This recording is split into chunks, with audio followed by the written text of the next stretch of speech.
Hello বন্ধুরা, welcome to my channel একে kitchen. তো আজ আমি বানাবো ওলের রান্না।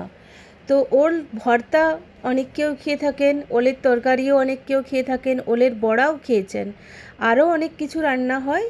কিন্তু আজ আমি যে তরকারিটা বানাচ্ছি সেটা খুবই চটপটা, টক ঝাল আর খেতে খুব সুস্বাদু। তো ওলটাকে কেটে নিয়ে ছোট ছোট করে ধুয়ে ভালো করে প্রেসার কুকারের মধ্যে দিয়ে দিলাম। এবার এটাকে আমরা 2 সিটি জোর আঁচে দিয়ে দেব।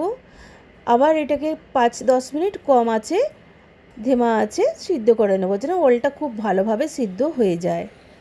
তো ওলটা আমি সিদ্ধ করে নিচ্ছি, সিদ্ধ হয়ে গেছে। এবার জল থেকে এটাকে বেরকিয়ে নিয়েছি। তো জল ঝরানো ওল রাখা আছে সাইডে। মাস্টার্ড অয়েল গরম করে নিলাম, সরষের তেল, রসুন কুচি বা রসুন থেতো করে একটু দিয়ে দিয়েছি তেলের মধ্যে। এবার দিয়ে দিব 2টো কুচনো পেঁয়াজ। তো পেঁয়াজ, রসুন আর একটু লঙ্কা 2-4 কুচি দিয়ে এটা একটু হালকা হালকা ভেজে নেব। তো বন্ধুরা, কে কোথা থেকে দেখছেন আমার এই ভিডিওটা অবশ্যই জানাবেন, আর আপনারা কিভাবে ওলে রান্না করেন সেটাও জানাবেন। আমার ভিডিও যদি পছন্দ হয়ে থাকে অবশ্যই লাইক শেয়ার করবেন, আর একটা ছোট্ট করে কমেন্ট অবশ্যই করবেন। তো আমি দিয়ে দিলাম একটা টমেটো কুচানো। এবার এটাকে ভালোভাবে ভেজে নিচ্ছি পেঁয়াজের সাথে। তো আমরা একটা মশলা নিয়ে নিয়েছি, জিরে, ধনে, হলুদ, নুন, লঙ্কা আর একটু গরম মশলা গুঁড়ো।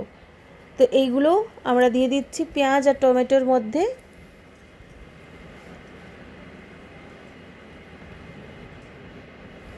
আর এইটাকেও একটু আমরা ভালোভাবে ভেজে নিচ্ছি। ভাজা ভাজা হয়ে গেলেই সেদ্ধ করা ওলটা হাতে এইভাবে টিপে টিপে একটু বড় বড় রেখে দিয়ে দিব। খুব বেশি ম্যাশ করব না, বড় বড় যেন টুকরো থাকে। এবার এটা ভালোভাবে 2 মিনিট ধরে ভেজে নিয়েছি মশলার সাথে। আমি আগে দিয়ে দিচ্ছি ধনেপাতাটা, আপনারা চাইলে পরেও ধনেপাতা উপর থেকে দিতে পারেন। তো আমি দিয়ে দিলাম ধনেপাতা। এবারে 1 গ্লাস জল দিয়ে এটাকে খুব ভালোভাবে 5 মিনিট ফুটিয়ে নেব, যেন সব মশলা আর ওলের মধ্যে ভালোভাবে মিশে যায়। তো 5 মিনিট এটা খুব ভালোভাবে হয়ে গেলে এটাতে একটা লেবু নিংড়ে দিয়ে দিব। তো লেবুর রস দেওয়ার পরে এটাকে আর বেশি ফুটাবো না, এটাকে নামিয়ে নিচ্ছি।